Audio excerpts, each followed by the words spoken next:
Hello everyone and welcome back to WolfQuest, The Lost Tales. And we are here with Leo and Estella who are just chilling out by this carcass.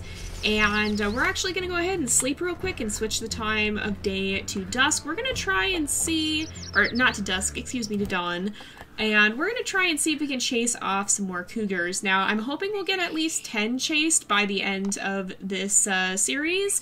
And if so, you guys will have the chance to vote on whether or not Leo will get an extra perk related to cougars.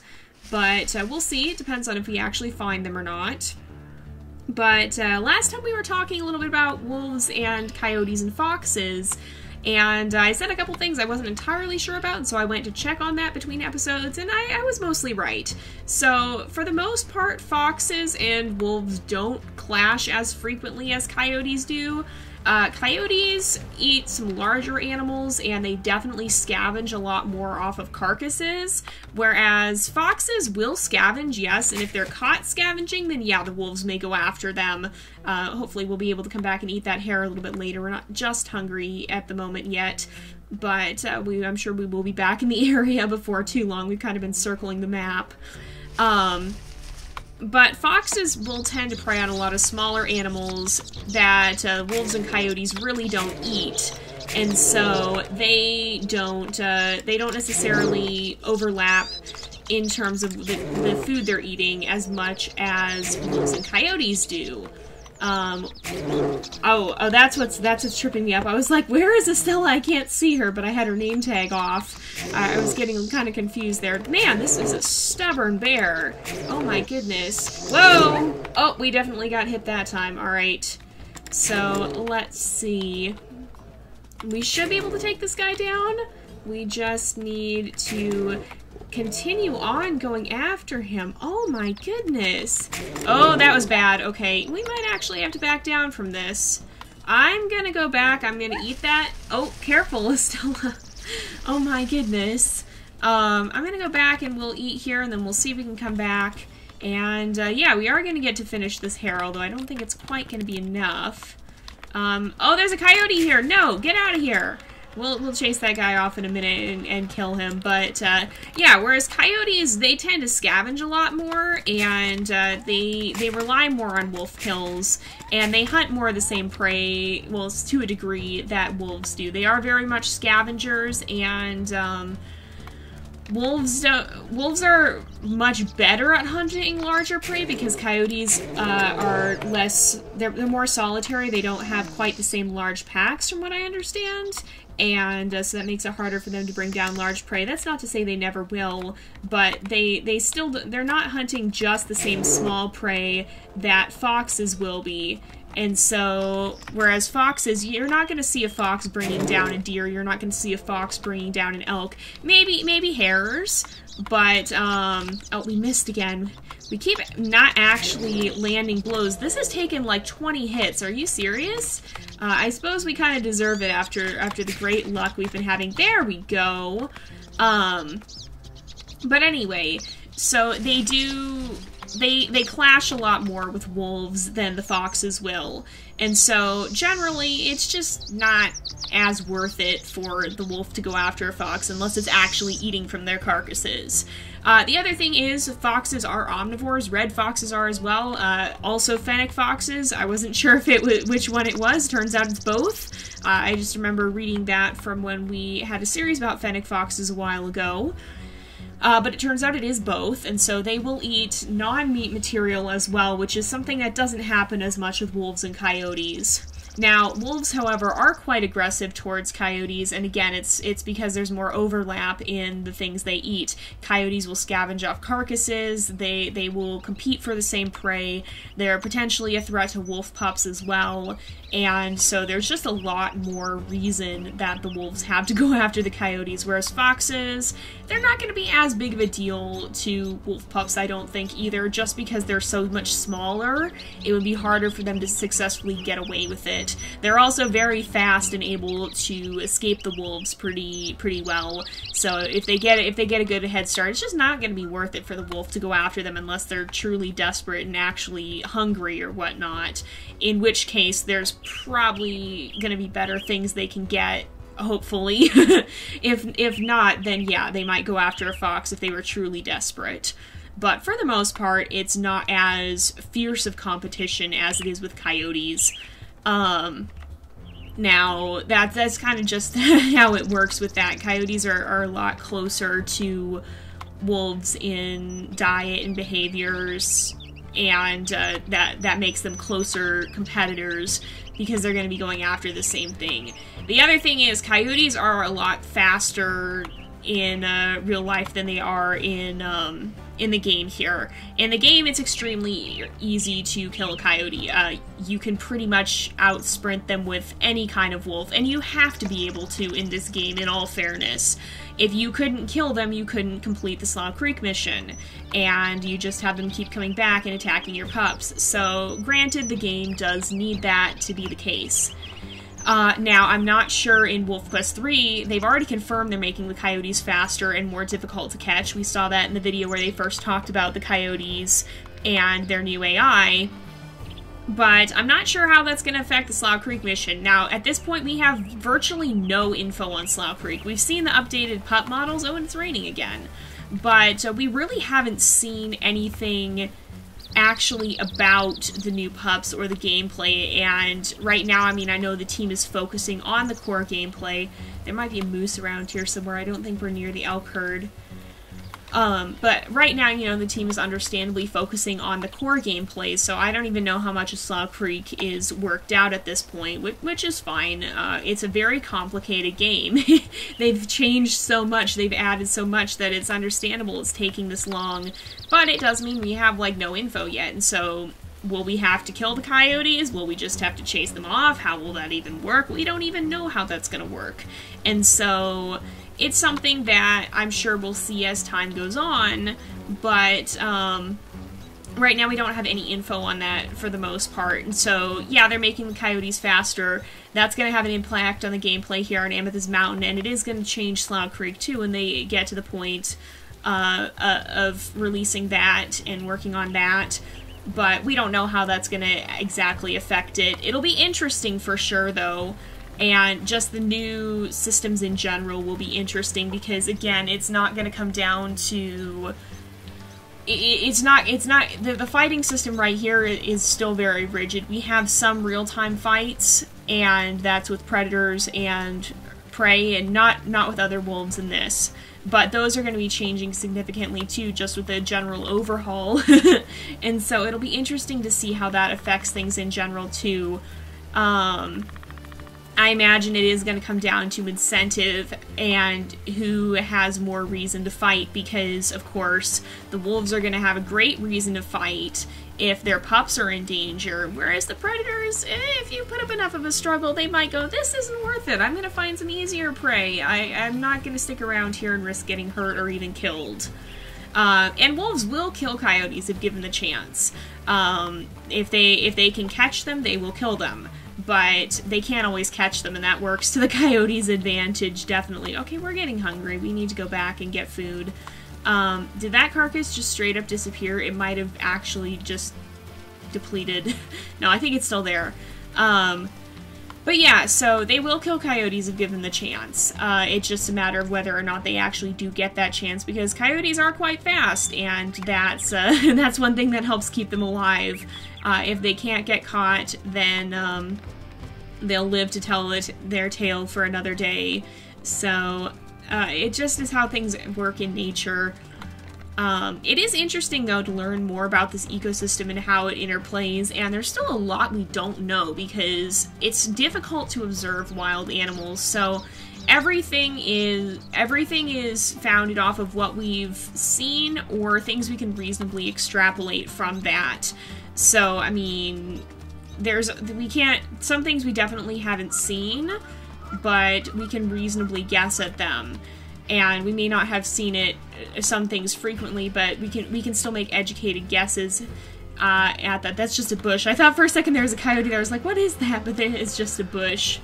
But for example, I mean, it's hard to see what actually happens to wolf pups. I mean, we know some of them die, but most of the time we don't see exactly what happens. And so when we're talking about Slough Creek, when we're talking about pup deaths. We're going off the little information we have, which we have some information, but it is very limited. And it's raining again. Wow. Very interesting rainy on and off day here. But, it's one of those things where, yeah, we were making reasonable guesses at it. And I think as new information comes out, the team takes that into account. But there's also not a lot of information in regards to that, or like they talked about with courtship, how their courtship behavior is based off of just a few select instances that they've seen. They don't, it's not easy to just go out and observe these things in the wild, because you have to be in the right place at the right time, and a lot of the time you're just not. So, of course, the longer we study animals, the more we learn about them. We're learning new things every day, but some of these behaviors are just very rare and hard to observe. And so that comes into play with these games as well, and with trying to, once again, balance realism with gameplay. Sometimes it's hard to know what the realism even is if there's not a lot of data on it, and so you do have to extrapolate somewhat. But I think the team has done a phenomenal job with that, with being careful not to do too much that they don't know. Sometimes you have to. Sometimes there's just not much choice about it, especially when you're looking at a game that's like WolfQuest originally was designed for older computers. In fact, they talked about that on Thursday's vlog video. They talked about performance and how they're handling optimization, and they talked about how the past versions of the game were built for more, there's another fox, but how they were built for more mid-range computers, whereas now they're kind of kicking that up a notch and building for the higher end ones and then scaling it back for the lower. With that in mind, that's giving them freedom to do some things that they wouldn't have been able to do otherwise. And that includes adding more advanced AI and adding some more, basically adding more to the realistic aspects of the game, and making sure that they're not having to compromise as much for gameplay, because they can add more levels of, what's the word I'm looking for here? They can add more levels of detail, I guess. And with those more layers of detail, then they're able to add the layers of detail that they need to get more realistic working systems, whereas here, in this version of WolfQuest, a lot of everything is very, very simplified. And so you don't have those layers of detail that can add to the realism. You just have the simplified versions of them, and so there are some sacrifices there, and that a lot of that is made in the name of performance, that the game will actually run well on most devices. Whereas where they're upgrading that for WolfQuest 3, that's going to give them the freedom to have more realism. I mean, even the new system we've seen for the herds and the movement of the prey animals and the bigger maps, and now we have dynamic wolf packs. All of that is because now we have better computers, and they're making the game for better computers, rather than it being simplified but still giving somewhat of an idea of how wolves... there's another coyote. But rather than it being simplified and still giving an idea of how wolves live, but now that's going to be a more detailed, more accurate to what we know view of how they live. And that's the thing with science too, is it's constantly changing. So like within the past 10-15 years, we realized that the ranking system that we've been using for wolves, the whole alpha, beta, omega ranking system, is not really what we usually see in the wild. That was based off of captive wolf packs. It was based off of wolves we're seeing being kept in captivity. And usually the thing with wolves in captivity is it's not a family group. You have a bunch of unrelated wolves that have all been introduced together, and so they have to figure out some sort of dominance order. Whereas in the wild, usually it's going to be a parent and some offspring, and in that case the dominance order is already established, and so unless you have multiple breeding pairs, there's really not a need for alphas or anything like that. It's just different than what we thought it was. And yeah, those observations we made, they were accurate, but we didn't have all the context clues. It's accurate to how wolves are in a captive setting. There is going to be an alpha, there's going to be a beta, there's going to be an omega in a captive setting. just because they have to have some sort of order. But it's not the same as what's in the wild, and we didn't know that because we didn't have as much ability to observe wild wolves, and we hadn't had as much observation. We hadn't seen as much of them up until that point. So as we observe more, we learn more. And so science is always changing. Science is always growing as we learn more about the world around us. What am I hearing? I hear hunting music. There's something around here. There's always something in this area. And I think it might be a moose. Usually there's a moose in this area, actually. We do tend to find them quite often. And it might be one up here. If we go up here as well, there is actually a big old rock somewhere around here. And oftentimes there will be cougars sitting up on that rock. See, this is more what I was expecting. We found 2 cougars in the last episode. We haven't even found one this episode. I think we kind of may have found one. Maybe. I don't know. There's actually not even a... No, there's not even a cougar up here right now. Sometimes there's cougars on this rock. But there's not right now. And so... sometimes we find a lot of cougars, like finding 5 in one episode is one of the most insane things that we have ever had. But then over the next 2 episodes, we've only found 2 thus far. We haven't even found, we're not even most of the way there. We have 3 cougars left to find, and we might not even make it to 10. So I was thinking we might have a chance of making it all the way to 25 in the first episode if everything continued to be that crazy, but it just hasn't been. So this is more what I was expecting when I made this challenge. We just got like insanely, stupidly lucky in that first episode, and I'm still not quite sure how that happened. So, or have we, yeah, it's still 7. It's not even 8. I thought maybe we had done another one this episode, chased another cougar off, but no. We're still just sitting at 7 cougars chased. So unless we find 3, then maybe it won't even be an extra, or, I mean, I'll still let you guys vote on it, but, we'll see. We haven't come nearly as far as I thought we would in the second half of the series. These last 3 episodes, actually, not even half. We've gotten farther in the first episode than we have in the next 2 combined. I'm hoping we'll find at least 1 more this time, though, and maybe be able to find 2 next time and still get to 10, and then that'll be a very clear-cut thing for you guys to vote on. But I don't know, you guys. We'll have to see. That would also probably be a new record. I don't even remember how many cougars Nova chased off in his lifetime, but it's still Leo has chased off a significantly higher number in a shorter time, for sure. He definitely has the record for the most cougars chased in the shortest amount of time. We actually have an elk herd here, but again, I don't really want to focus on hunting. It's been kind of fun, too, to just move around the map and kind of scavenge a bit more, rather than having it be where we normally hunt a lot. Oh, there's something up here. But normally we do a lot of hunting, and it's been kind of fun to not do a lot of hunting, and to kind of just rely more on what's out there, and see how that goes. Now, I don't see anything at this carcass. I don't think it's a new carcass, but if we keep wandering around long enough, we will find new carcasses. Sorry. I keep yawning. I'm still a little tired right now, so I apologize for that. I feel like I'm losing my words to this as well. But anyway, oh, here's the herd, I think.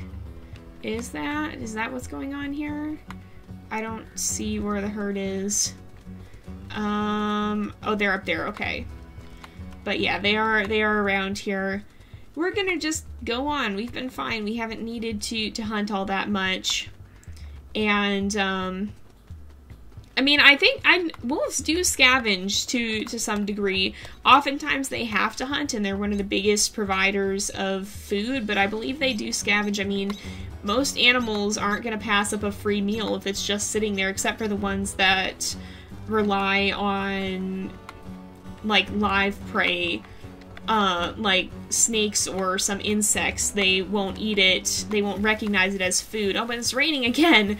But some animals don't recognize it as food if it's not alive, but that's mostly smaller animals, and it's mostly the ones that are going to be, like, swallowing their prey whole like a snake, or, like, they're not going to be taking bites out of it like, I mean, a wolf is going to be eating from it and taking off chunks of meat and eating those, and not just, they're not just gonna, this is an abstract concept, they're gonna, most of the larger animals that are gonna not be just eating small prey all at once are gonna scavenge if they have the opportunity. It's just that normally that opportunity probably won't arise, and this is me speculating and extrapolating, just like I was talking about earlier. I can't imagine that a wolf would pass up a free meal just sitting there. If they walk past a carcass and they're hungry, I can't imagine they just go, oh, nope, gotta go hunt something new. And I can't imagine that would happen, because, I mean, they're gonna want their food. And that is one way that they interact with foxes too, is sometimes they will steal their food caches. So like if a fox buries some food and leaves it, sometimes the wolves will steal it. So they do scavenge to some degree, but usually they're the ones leaving the carcasses behind. They're one of the biggest providers of food for the scavengers in Yellowstone, because they end up hunting a lot. And I mean, if you think about wolf packs, if you think about how big they are, they have to hunt a lot. They have to be hunting to be able to feed that many wolves, and even if they're scavenging, that's going to feed maybe 1 or 2 members of the pack. So for a lone wolf, sure. For a pair of wolves, maybe. But when you have a full pack, scavenging is not going to cut it. And so oftentimes that's why wolves will be hunting more than they're scavenging. Whereas you have more solitary animals like bears or cougars, and semi-solitary animals like coyotes that are going to have, or foxes are also more solitary as well. They don't tend to have the large packs that wolves do. And the same thing for coyotes. They're not usually in such large packs. But, they're not, it's not quite it's a different dynamic, and so for the most part the wolves are the ones that end up doing a lot of the major hunting. if I'm able to explain this properly. Hopefully that makes sense. Sometimes I feel like I don't make sense in my videos, and I apologize for that. Sometimes it's really, really hard to actually just be able to speak what's in your head. I don't know, do you guys relate to that? Because this is something I feel happens to me a lot, and I know other people experience it too, and I don't know that a lot of people talk about it, so yeah, this is something that happens to me on a regular basis. I'll have words in my head, and I won't know how to get them to actually come out in a way that makes sense and that's coherent. So if you go through that, you're not alone. It happens to me too, and I think it happens to a lot more people than who talk about it. No need to be embarrassed, that's just sometimes how it be. But anyway, we're gonna go ahead and wrap up this video here for today, because it is about that time again. So thank you guys so much for watching. I hope you've enjoyed the episode. Don't forget to like and subscribe, and I will see you guys next time. But until then, this is Jay, over and out.